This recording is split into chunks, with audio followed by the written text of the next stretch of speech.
உறவுகள் எழுதியிருப்பது செந்தமிழ் அணி. செந்தமிழ் அணியில் மீண்டும் எங்களோடு இணைந்து கொள்கின்றார் வின்சென்ட் போல் அவர்கள். வணக்கம் வின்சென்ட் போல் அவர்களே. வணக்கம் பெந்தன், வணக்கம் செந்தமிழ் அணி மக்கள்.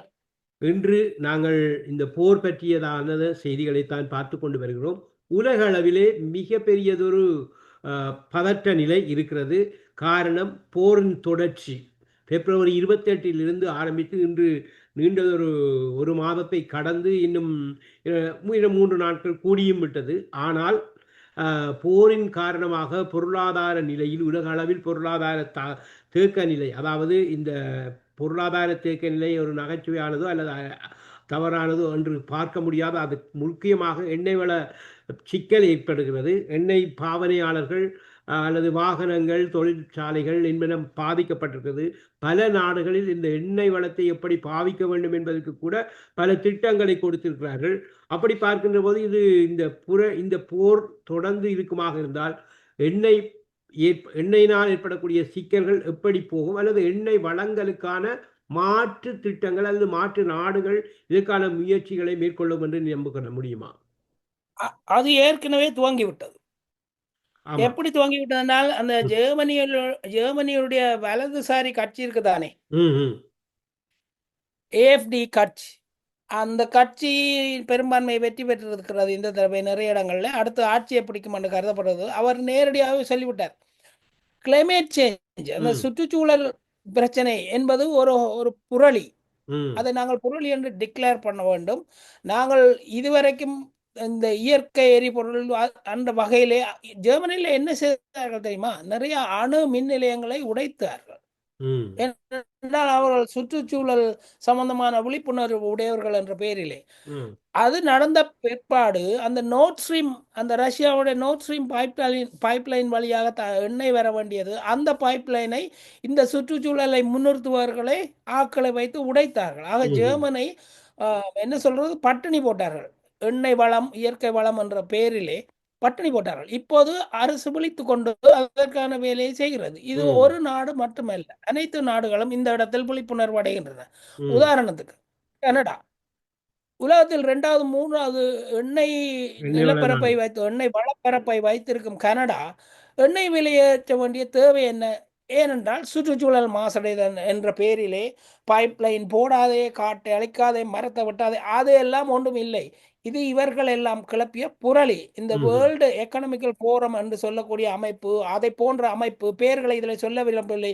இந்த உலக கணனி வலைப்பின்னர்களுக்கு பெரிய ஆளுமையாக முதலாளியாக இருக்கும் ஒருவர் செய்து வந்த பரப்புரை, உங்களுக்கு ஒன்று தெரியும், பசு குசு விடுவதென்று பசுவை கொன்றார்கள் நெதர்லாந்திலே. ம், ம், ம். பல நாடுகளிலே பசுமாட்டை வளர்க்கக்கூடாது, செயற்கை முறை இறைச்சி உணவு உண்ணுகின்றார்கள். இது அ எல்லாமே அது பற்றி இனிமேல் ஒரு நாள் மக்களிடம் பேசத்தான் எடுபடாது. வேண்டும். ம்.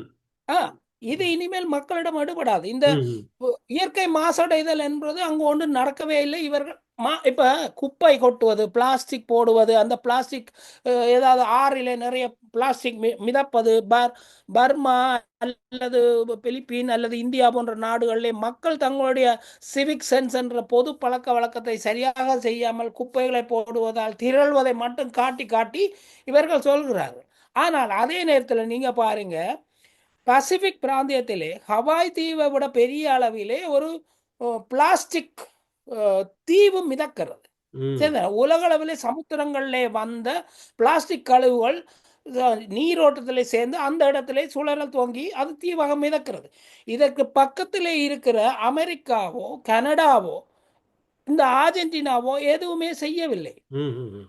அங்கே இருந்து சீனா 6 கப்பல்களை இதற்காக தொழில்நுட்பத்தை தயார்படுத்தி அந்த கடலிலே அதை வடித்தெடுத்து அந்த பிளாஸ்டிக்குகளையும் அந்த கடல் மிதக்கின்ற கடல் கழிவுகளை அப்புறப்படுத்தி கொண்டிருக்கிறது. இது யாராவது செய்தியில சொல்கிறார்களா? இல்லை. ம், அப்ப ம், இந்த இந்த இந்த விதமான போலியான பரப்புரைகளை கேட்கும் காலம் முடிந்து விட்டது. இந்த ம். பாருங்க, இன்றைக்கு ஜெர்மனிலே அறிவிப்பு வந்திருக்கிறது. மறு அறிவித்தல் வரும் வரை அனுமதியின்றி ஆண்கள் ஜெர்மனை விட்டு வெளியே போகக்கூடாது. அதாவது படை திரட்டும் முனைப்பு. இப்ப நான் ஒன்று கேட்கிறேன். நான் இந்த பொது நிலைப்பாடுகளுக்கு எதிரானவில்லை. இதற்கு மட்டும் ஏன் ஆண்கள் வெளியே போகக்கூடாது? ஆண்கள் போர் ஆண்கள் தொழிலுக்கு. பெண்கள் ஆண் பெண் அல்லாதவர் எல்லாரும் வெளியே போகாம இருக்கலாம் தானே? அது இல்லை. ம். அப்ப இந்த இந்த இடங்கள் மக்கள் கேள்வி கேட்கும் நிலை வந்து விட்டது. ம்ஹ்ம்.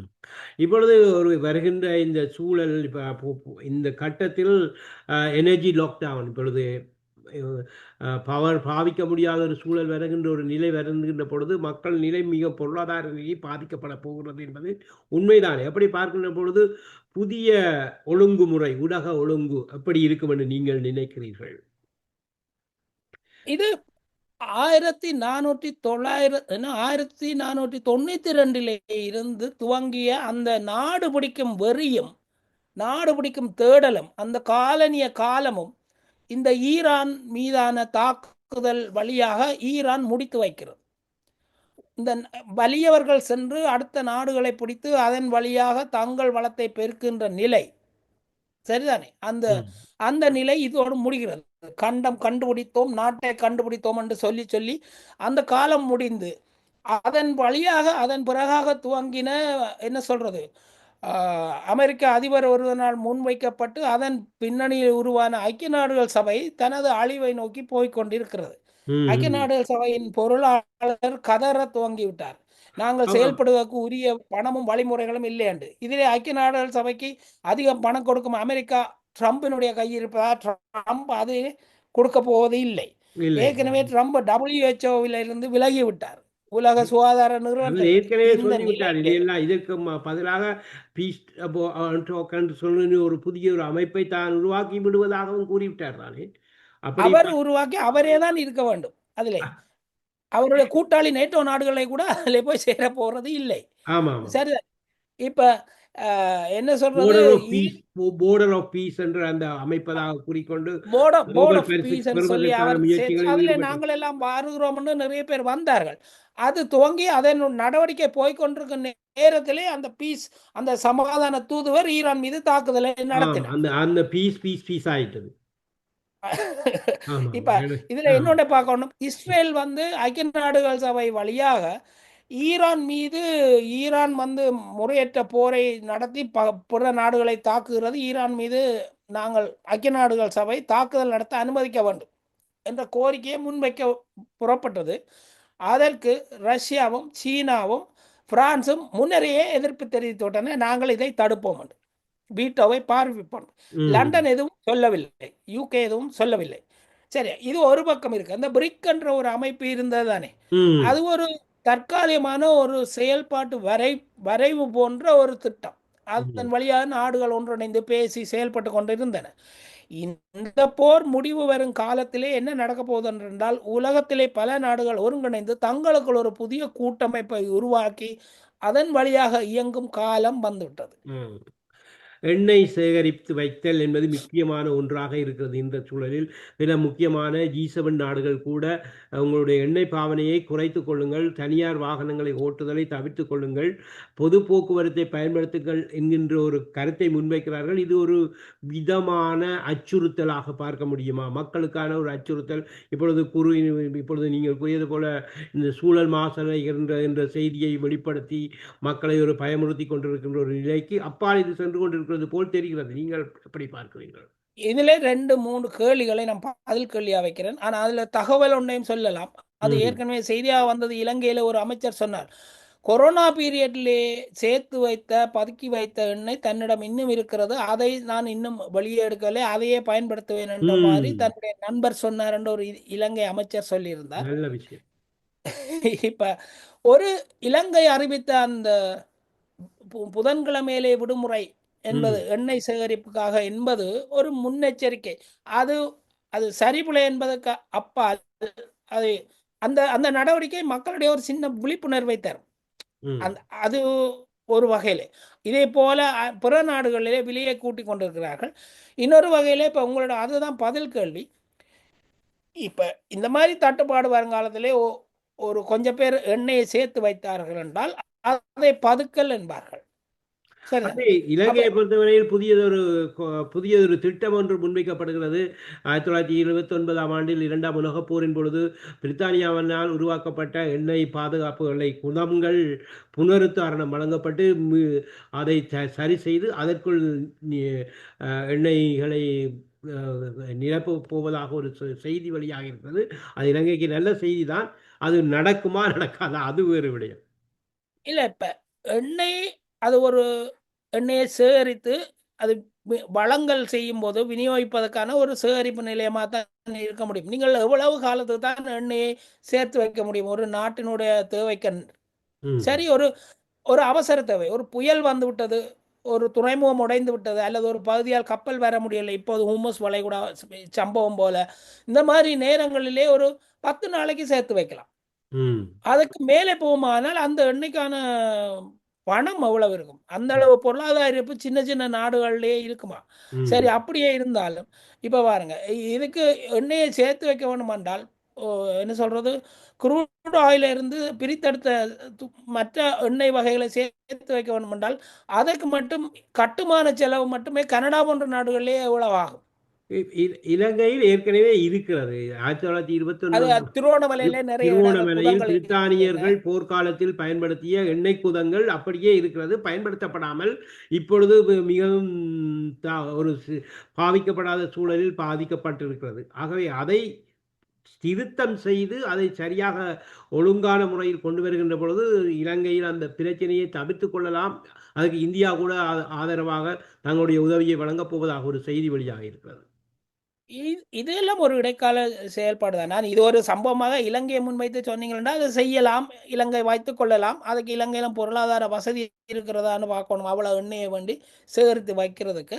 அது ஒரு பக்கம். ஒரு உலக நிலையை நான் சொல்கிறேன். இப்ப ம். கனடாவிலே சேர்த்து வைக்கிறேன்றால் எப்படி? ஒரு நாட்டுக்கு சேர்த்து வைக்கிறேன்றால் எப்படி? பொதுவாக சொல்வார்கள், அமெரிக்காவிலே எண்ணெய் வந்து 10 மாசத்துக்கு இருப்பிலே வைத்திருப்பார்கள் என்று. எல்லாம் கதை. ம். கட்டுக்கதை. அவ்வளவு நாளுக்கு எண்ணெய் வைக்கணும்னா எவ்வளவு எவ்வளவு நிலப்பரப்பு, எவ்வளவு இடம், எவ்வளவு கட்டுமானம் வேணும். அப்ப இது எல்லாத்துலயுமே நீங்க பாருங்க, இந்த அணு மின் நிலையம் என்றது அதன் மீதான எதிர்ப்பு கருத்து, சுற்றுச்சூழல் மாசடைவு என்பதற்கு மீதாக அதை நிறுத்தியது. அணு சக்தியை ஆக்கத்துக்கு பயன்படுத்தலாம் தானே. ம். முறையாக சரியான பாதுகாப்பான முறைகளோடு ஆமாம். பயன்படுத்தலாம். ம். அதை தடுத்து அதன் வழியாக அதை நிறுத்திவிட்டு, ஏன்னா அது கொஞ்சம் குறைந்த அளவிலான செலவிலே எளிதாக மக்களுக்கு கிடைக்கும் சக்தி, எரிசக்தி. அதை நிறுத்துவதற்கான 1000 வழிமுறைகளையும் இந்த சுற்றுச்சூழல் என்ன சொல்ற விழிப்புணர்வாளர்கள் என்பதன் வழியாக இந்த உலக பணக்காரர்கள் செய்து வைத்துவிட்டு, எண்ணெயை அரிதான பொருளாக்கி அதன் விலையை கூட்டி அதன் வழியாக லாபம் பார்க்கிறார்கள். இந்த இந்த சண்டையிலே ஒவ்வொரு தடவையும் இதைத்தானே சொல்கிறோம். இந்த எண்ணெய் நிறுவனங்களிலே ட்ரம்பினுடைய மகன் முதலீடு செய்தார். ஒவ்வொரு தடவையும் ட்ரம்ப் வந்து வெள்ளிக்கிழமையிலே போர் நிறுத்தம் அறிவிக்கும் போது என்ன பங்குச்சந்தையிலே மாற்றம் வருகிறது. பிறகு திங்கட்கிழமை போர் தொடங்கும் போது பங்குச்சந்தையிலே மாற்றம் வருகிறது. ஆக இந்த வணிகம் தொடர்பாக உலக பின்னணியில் அரசுகளுக்கு பின்னணியில் இருந்து இருக்கும் பணக்கார நிறுவனங்களும் ஆட்களினுடைய செயல்பாடுகளுக்கு ட்ரம்ப் துணை போவதன் விளைவுதான் இந்த போர். இது ஒரு அநியாயமான போர். ஆமாம், ஆமாம். நிச்சயமாக. ஏற்கனவே கருத்து ஒரு விடயத்தை குறிப்பிடப்பட்டதை அது கேட்க வேண்டும் என்றிருந்தேன். அந்த பாலம் உடைத்தது, இப்போ ஈரானில் ஒரு மிகப்பெரிய ஒரு பாலத்தை அவர்கள் உடைத்ததும், அதற்கு பதிலாக அந்த ஷேக் ஜபர் அல் அஹமத் இணைப்பு பாலம் குவைத்துக்கும் இதற்கும் உள்ளது. சவுதி அரேபியாவுக்கும் அவர்களுக்கும் இடையிலே உள்ள பாலம் கிங் பாத் பாலம், ஷேக் சைத் இணைப்பு பாலம், அல் மகாத்மா பாலம். இந்த பாலங்கள் இந்த பஹ்ரைன், ஜோர்டான், ஐக்கிய அரபு அமீரகம், சவுதி, குவைத் இந்த நாடுகளுக்குரிய பாலத்தை உடைத்து விட்டால் இந்த நாடுகள் ஈரானை தங்களுக்கு எதிரான ஒரு நாடாக பார்க்க மாட்டாதா? இந்த நாடுகள் ஏற்கனவே ஈரானை எதிராகத்தானே பார்க்குது. எதிராக பார்க்கின்ற பொழுது இவர்கள் இவர்கள் எப்படி தொடர்ந்து அமெரிக்காவுக்கு ஆதரவான நிலைப்பாட்டில் இருப்பார்களா, அல்லது ஈரானோடு இப்பொழுது ஈரானை ஏற்கனவே கூறியிருந்தார்கள், எங்களுடைய தளத்தில் இருந்து அமெரிக்கா ஈரானுக்கு அடிக்க முடியாது என்று செய்தி வெளியிட்டிருந்தது அல்லவா? இப்பொழுது அதுக்கு மாற்றம் ஏற்பட்டிருப்பது போல் தெரிகிறது. நீங்கள் எப்படி? சில நாடுகள் இன்னும் அதற்கு துணை போகின்றன. ஆனால் 90 விழுக்காடு வளைகுடா நாடுகளில் இந்த அமெரிக்காவினுடைய தளங்கள் அழிக்கப்பட்டு விட்டன.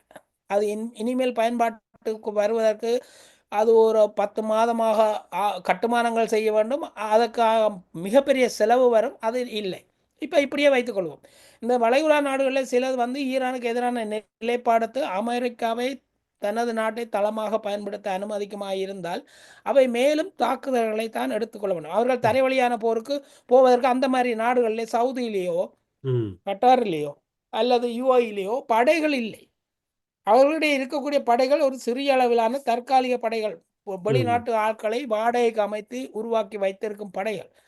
ஆக அவர்களால் எந்த பயனும் இந்த போரில் இல்லை, அந்த இடத்தை பயன்படுத்துவதற்கு கொடுப்பதை தவிர.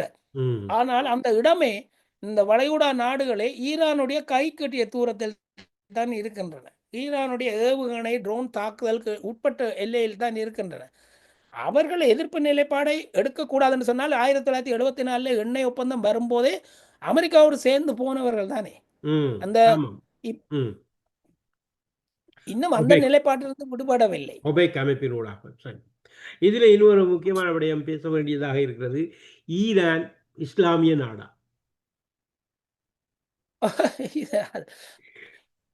ஈரான் வந்து அது முதலும் பேசியிருக்கிறோம், ஒரு மிக உயர்ந்த பண்பாட்டையும் வரலாற்று பின்னணியையும் கலாச்சாரத்தையும் கொண்ட அறிஞர்களையும் கொண்ட நாடு. கல்வி அறிவு 90 விழுக்காட்டுக்கு மேலே. 47 ஆண்டுகளாக இந்த அமெரிக்காவும் அதன் கூட்டாளி நாடுகளும் ஈரான் மீது தடையை போட்டு கொண்டிருந்தன. அந்த தடையை மீறி அங்கே பெண்களுடைய கல்வி அறிவு மிக அதிகம். 80 விழுக்காடு பெண்கள், என்ன சொல்றது, என்ஜினியரிங் துறையிலே 80 விழுக்காடு பெண்களாக இருக்கிறார்கள் என்கிறார். நம்ப முடியாத. ஒவ்வொரு இராணுவ பேச்சாளரும் வெளியுறவு அமைச்சரோ எல்லாரையும் போய் அவர்களுடைய ப்ரொஃபைலே எடுத்து பார்த்தால் அவர்கள் 4 டிகிரி வைத்திருக்கிறார்கள், 5 மொழியை பேசுகிறார்கள். அவ்வளவு ஒரு பரந்த அறிவுடைய சிறந்த ஒரு நாடு இந்த நாடு. அந்த என்ன சொல்றது, 640 கிறிஸ்துக்கு பின் 640 அளவிலே அந்த இஸ்லாமிய ஆதிக்கத்துக்கு உள்ளாகிறது. அதற்கு முதல்ல அந்த நாட்டிலே பல விதமான காலப்போக்கிலே பல மத நம்பிக்கைகள் பிரிவெல்லாம் இருந்தது. ஜொராஸ்ட்ரனிசம்னு சொல்லுவாங்களே, அந்த ஜரதுர்ஸ்ட்ரா அந்த வழிமுறைகளை கையாள்வது முதல் கொண்டு அனைத்தும் இருந்தன. அதன் பிறகு இந்த இஸ்லாமிய தாக்கம் வரும்போது அவர்கள் தங்களுக்கு இஸ்லாமிய உண்மையிலேயே இன்றைக்கான இஸ்லாமிய மதத்தில் இருக்கும் மிகப்பெரிய லிட்ரேச்சர்கள், அதாவது எழுத்துக்கள், அதனுடைய மறுமலர்ச்சி என்பதெல்லாம் ஈரான் இஸ்லாமுக்களே தன்னை மாற்றிக்கொள்ளுந்த பிறகுதான் இஸ்லாமுக்கு இவ்வளவு மறுமலர்ச்சியான அந்த கிராஃபிக் எழுத்து முறைகளும் அதன் வழியான என்ன சொல்றது ஆக்கங்களும் உலகத்துக்கு வந்தன. இன்றைக்கு வரைக்கும் என்ன சொல் இஸ்லாம் சமயம் பெருமையுடன் முன்னால் எடுத்து வைக்கக்கூடிய எழுத்து வடிவங்களோ அல்லது புத்தகங்களோ நூல்களோ அப்படின்னு வந்தால் அது ஈரானுடைய பின்னணியிலிருந்து வந்தவையே தான் இருக்கும். அது இஸ்லாமிய நாடான்னு கேள்வி கேட்பது இதுக்கு அதாவது இல்லை, அது பலரும் இஸ்லாமிய அவர்கள் முழுக்க முழுக்க இஸ்லாமிய நாடு என்றுதான் பேசுகின்றார்கள், எல்லோருமே கூறுகிறார்கள். அத ஆனால் அதற்குள் பின்னுக்கு இருக்கிற வரலாறை தெரிந்து கொள்ளாத ஒரு நிலை இருக்கிறது அல்லவா? அதனால் அதை சற்று மக்களுக்கு தெரியப்படுத்த வேண்டிய தேவையும் இருக்கிறது. அங்கே என்ன சொல்றது நேற்று கூட ஒரு ஒளிப்பதிவு வந்திருந்த டிக்டாக்கில் ஒரு இடத்திலே ஒரு சேர்ச்சிலே வழிபாடு நடத்தி கொண்டிருக்கிறார்கள். ஈரானில் ஏற்கனவே சொல்லிக்கோம் 150க்கும் மேற்பட்ட கிறிஸ்தவ கத்தோலிக்க தேவாலயங்கள் உள்ள இருக்கின்றன. அதெல்லாம் மற்றவருடைய நம்பிக்கைகள் அவர்கள் தலை போடுவதில்லை. ஈரானிலே யூத அவர்கள் மத இருந்தார்கள். மதவாதம், இனவாதம் என்கின்ற அந்த பிற்போக்குத்தனம் இருப்பதாக கூறப்படுவதை எப்படி பார்க்கிறது ஈரானிலே? மதவாதம் இல்லை, அந்த மதம் மீதான நம்பிக்கையும் அவர்களுடைய வழிமுறை, அவர்களுடைய பிரிவின் மீதான அந்த இஸ்லாமியத்தின் அந்த உள்பிரிவான சியாவின் அவர்களுடைய வழிமுறை மீதான பிடிப்பும் அவர்களிடம் இருக்கிறது. அதற்காக எதிர்ப்புணர்வு வைத்திருக்கிறார்கள் என்பது அல்ல. ஏனென்றா சொன்னால் அப்படி என்று சொன்னால் ஒடுக்குமுறை இருந்தால் இவ்வளவுத்துக்கு கல்வி அறிவும் பதவிகளிலே மருத்துவத்திலே என்ஜினியரிங்கிலே போன்றவற்றிலே பெண்கள் அப்படி முன்னேற முடியும் ஒடுக்குமுறை இருந்தால். அப்படியெல்லாம் இல்லை. அடுத்து இப்பொழுது ரஷ்யா, சீனா, இந்தியா, இது சில ஆப்பிரிக்க நாடுகள் பிரிக்ஸ் அமைப்பை உருவாக்கி இருந்தார்கள். அதே போன்று இப்பொழுது இந்த போரின் பின்னணியில் அவர்கள் இயங்கிக் கொண்டிருக்கிறார்கள், அல்லது போரின் பின்னணியில் அமெரிக்காவுக்கு எதிராக இயங்கி இப்பொழுது நேட்டோ நாடுகளை போல ஒரு அமைப்பு புதிதாக உருவாக்கப்பட்டு அந்த அமைப்பு உலக ஒழுங்கில் மாற்றத்தை கொண்டு வரக்கூடிய வாய்ப்பு இருக்கிறதா? அது ரெட் புரட்சி அல்லது சிவப்பு விடுதலை என்கின்ற ஒரு கருத்து முன்வைக்கப்படுகிறது. நீங்கள் அதை எப்படி பார்க்கிறீர்கள்? அதாவது பிரிக்ஸ்ன்றது ஒரு பொருளாதார கூட்டமைப்பு. அது பொருளாதார அடிப்படை, அதாவது தொழில்நுட்ப பொருளாதார கூட்டமைப்பு தான் பிரிக்ஸ். அதில் எந்த இராணுவ ஒப்பந்தங்களுமோ உடன்பாடுகளுமோ இல்லை. ஆனால் அது இப்போது இந்த யுஎன் போன்றதுக்கு அல்லது இந்த மாதிரியான முன்னர் இருந்த நேட்டோ, இப்போது நேட்டோ இல்லை என்ற நிலையே ஆகிவிட்டது.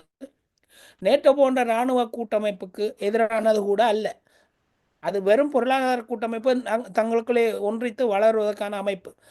ஆனால் இந்த போர் ஒரு விழிப்புணர்வை ஏற்படுத்தி இருக்கிறது. இனிமேல் இந்த யுஎன் போன்ற அமைப்பு கூடாக உலகம் நகர்ந்து செல்ல முடியாது என்ற நிலை ஒன்று உருவாகிவிட்டது. இது பலருக்கும் புரிகிறது. ஆக இதை தாண்டி ஒரு புதிய அமைப்பு உருவாகும் வாய்ப்பு இருக்கிறது.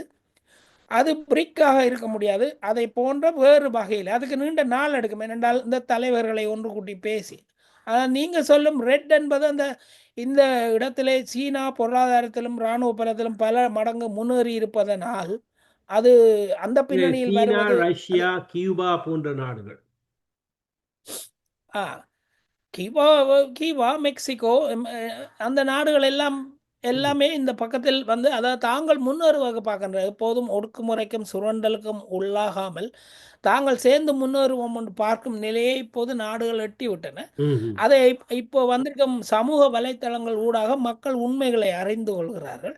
அந்த வகையிலே இப்போ ஒரு நாடு தலைவர் நாங்கள் யுஎன்னிலிருந்து விலகி அல்லது யுஎன் ஒரு பக்கம் இருக்க நாங்கள் வேறு வகையில் செயல்பட வேண்டும் என்று சொல்லும்போது அந்த நாட்டின் மக்களுக்கு அது புரியும் நிலை வந்துவிடும்.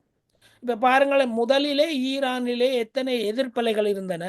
இந்த போரை இஸ்ரேலும் அமெரிக்காவும் சேர்ந்து ஈரான் மீது தாக்குதலை தொடங்கிய உடனே, அது சமூக வலைத்தளங்களிலே பரவிய உடனே ஈரானுடைய மக்களிலே எந்த விதமான எதிர்ப்பும் இல்லாமல் அரசுக்கு ஆதரவாக 30-40 நாட்களாக தினமும் என்ன சொல்றது தெஹ்ரானிலேயும் பகுதிகளிலேயும் மக்கள் கூடி ஆதரவு தெரிவிக்கிறார்.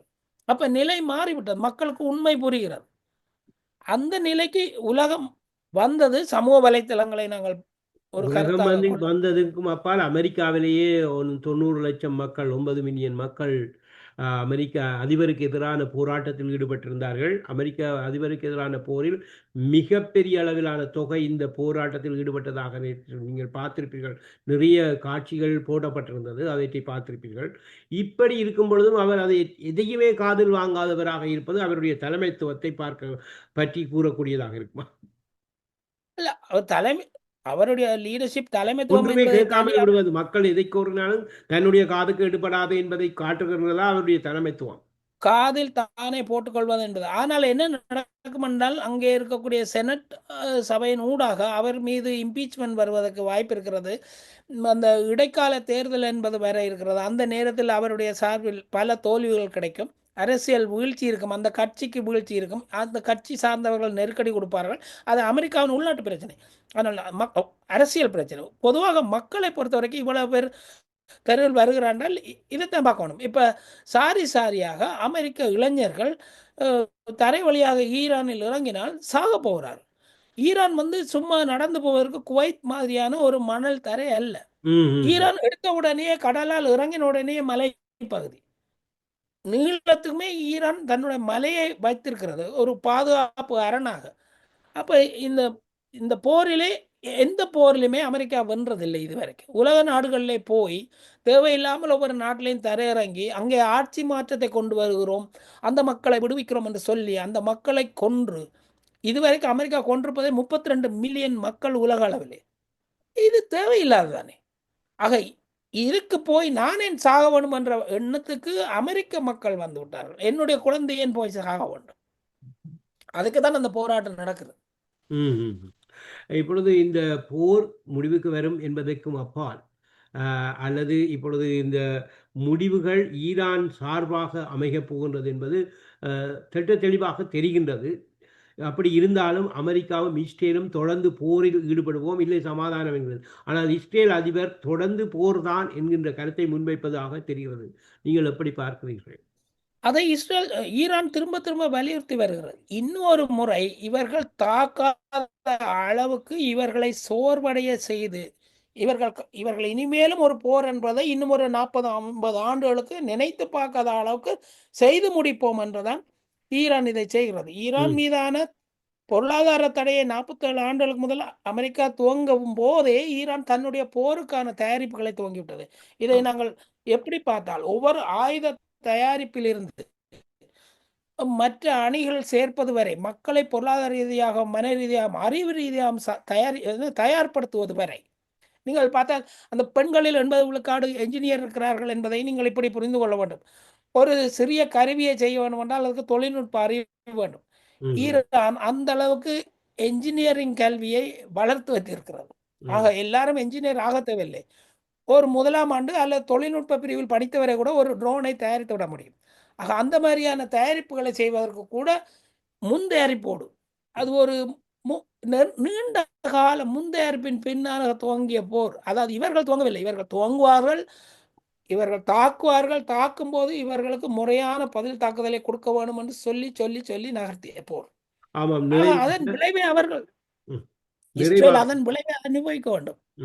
நிச்சயமாக நிறைவாக ஈரான் நலிவிட்டிருப்பது, ஈரான் மிகவும் இந்த போரிலே பலம் வாய்ந்ததாக இருக்கின்ற பொழுது இஸ்ரேல் நலிவிட்டிருப்பது போல் தெரிகிறது. ஆனால் இஸ்ரேல் விழுந்தும் மீசையில் மண்படவில்லை, நாங்கள்தான் வெற்றி பெறுவோம் என்பதை இருக்கிறது. ஆனால் அமெரிக்கா பின்வாங்குகிறது. இனி ஈரானின் நிலை என்னவாக இருக்க போகிறது? ஈரான் இதிலிருந்து பாடம் கற்றுக்கொள்ளுமா அல்லது இஸ்ரேல் இதில் இருந்து பாடம் கற்றுக்கொள்ளுமா என்கின்ற ஒரு கேள்வி எழுகின்ற பொழுது என்ன பதிலாக இருக்கும்? இஸ்ரேல் என்றைக்கும் பாடம் கற்றுக்கொண்டதே இல்லை. அவர்கள் கண்மூடித்தனமாக தங்களது ஆகமமான தல்மூட் வழியாக உலகத்தை தாங்கள் ஆள பிறந்தவர்கள் என்ற ஒரு தலைக்கணத்தோடு அல்லது மூடத்தனத்தோடு வாழ்க்கையையும் ஆட்சியையும் நடத்தி கொண்டிருக்கிறார்கள். இதுல யூதர்கள் என்று சொன்னால் கோவிப்பார்கள். ஆனால் இந்த இஸ்ரேலில் இருந்த மக்கள் இதுவரை நாளும் காசாவில் தரைமட்டமாக்கி கொன்று குவிக்கும் போது எதையும் சொல்லவில்லை. ஏன் காசாவில் தாக்குதல் நடக்கும்போது ஒரு மலைப்பகுதியிலே நிறைய மக்கள் என்ன கதைகள் குடிக்க பானங்கள் எல்லாம் கொண்டு வந்து பைனாக்குலர் எல்லாம் கொண்டு வந்து பார்த்து ரசித்த காட்சிகள் எல்லாம் வலைத்தளத்திலே வந்தன. அந்த அளவுக்கு கொடிய எண்ணம் கொண்டவர்கள். அது ஒரு மக்கள் இனத்தை நாங்கள் முழுமையாக இப்படி குறை சொல்ல முடியாவிட்டாலும் இஸ்ரேலில் வாழ்ந்த மக்கள் அந்த மாதிரி தான் இருந்திருக்கிறார்கள். இப்போது அதிலே அந்த மேம்போக்காக அங்கே வாழ்ந்து சலுகைகளை அனுபவித்து கொண்டிருந்த நிறைய மக்கள் விட்டு விட்டு ஓடுகிறார்கள். ஏற்கனவே என்ன சொல்றது, லட்சக்கணக்கிலே பல திசைகளிலும் இஸ்ரேலில் இருந்து மக்கள் வெளியே போகிறார்கள். இஸ்ரேல் மாறப்போவதில்லை. ஆனால் இஸ்ரேல் இந்த அழிவில் இருந்து மீள்வதற்கு இன்னும் 10 ஆண்டுகள் 20 ஆண்டுகள் ஆகும். அதற்குமே ஐபேக் என்பதன் வழியாக அமெரிக்கா தான் இஸ்ரேலுக்கு இதுவரை நாளும் உதவி செய்து கொண்டிருந்தது. அமெரிக்க மக்களுடைய வரி பணத்திலிருந்து பணத்தை. அது இனிமேல் நடக்காது. அதற்கு எதிராக அமெரிக்க மக்கள் குரல் கொடுப்பார்கள். இதை பற்றி தான் நாங்கள் முன்னாடியே பேசியிருக்கிறோம். அமெரிக்காவிலே சிவில் வார், உள்நாட்டு கலகம் வரும், அல்லது இந்த ஆங்காங்கே மக்கள் எதிர்ப்பு குரல்களை வெளிப்படையாக காட்டி அது வந்து ஒரு ஆட்சியை நடத்த முடியாத நிலைக்கு வரும் அமெரிக்கா என்பதையும் சொல்லியிருக்கிறோம். நிச்சயமாக மீண்டும் ஒரு இனிய பொழுதில் சந்திப்பதற்கு வாய்ப்பை எதிர்பார்த்த வண்ணம் நிறைவாக நீங்கள் நான் கேட்காமல் இருக்கலாம், நீங்கள் சொல்ல வேண்டியதை எதுவும் இருப்பின் அதை பற்றி கூறிக்கொண்டு நாங்கள் விடைபெற்றுக் கொள்ளலாம். இல்லை, இந்த போரில் நாங்கள் வந்து உக்ரைனை மறந்து விடுகிறோம். இல்லை, நான் உக்ரைனை பற்றி கேட்க வேண்டும், ஆனால் எங்களுடைய நேரம் குறுகிய நேரமாகிவிட்டது. உக்ரைனிலேயுமே பார்த்தால் இந்த போரை துவங்கினது பின்னணியிலே இஸ்ரேல் இருப்பதாக சொல்கிறார்கள். இந்த மாதிரியான ஒரு சூழல் வருமாய் தங்களுக்கு ஒரு காலகாலமாக ஆயிரக்கணக்கான ஆண்டுகளாக தொடர்ந்தும் இந்த ஜியோனிஸ்டுகளுடைய எண்ணம் எல்லாம் எங்கேயாவது ஒரு சிக்கல் வந்தால் இன்னொரு இடத்திலே போய் தங்குவதற்கு அங்கே ஒரு இடத்தை உருவாக்கி கொள்வது, ஏற்படுத்தி கொள்வது. சரிதான். அந்த வகையிலே தான் உக்ரைனில் போரை உருவாக்கி, உக்ரைனில் இப்போ பார்த்தீங்கன்னா எத்தனை ஒரு 10 லட்சம் ஆண்கள் இறந்து விட்டார்கள். அது சொல்லுவார்கள், உக்ரைனிய ஆண்கள் மிக திடகாத்திரமான ஒரு ஆளுமையுடைய என்ன சொல்றது, ஒரு மேன்லினஸ், பிசிக்கல். இன்னும் ஒரு வசனம் இருக்குது, நான் சொல்லவில்லை, கூறுங்கள்.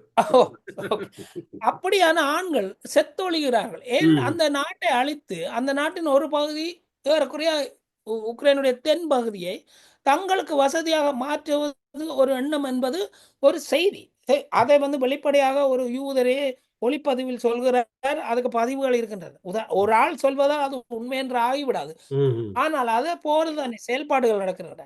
ஜெலன்ஸ்கி ஒரு யூதர், மல்லுக்கு நிற்கிறார். இந்த போரை தேவையில்லாமல் நடத்தி கொண்டிருக்கிறார். அந்த மக்களை வலுக்கட்டாயமாக பிடித்து கொண்டே என்ன எல்லைப்புறத்தில் வைத்து போர் முனையில் வைத்து கொள்கிறார். அதையெல்லாம் மக்கள் மறந்து விட்டார்கள். அந்த பின்னணி இன்னொரு பொழுதில் இந்த ரஷ்யா உக்ரைன் போர் பற்றி விரிவாக பார்க்கலாம் என்று கூறிக்கொண்டு விடைபெற்றுக் கொள்வோம். நன்றி, வணக்கம். நன்றி.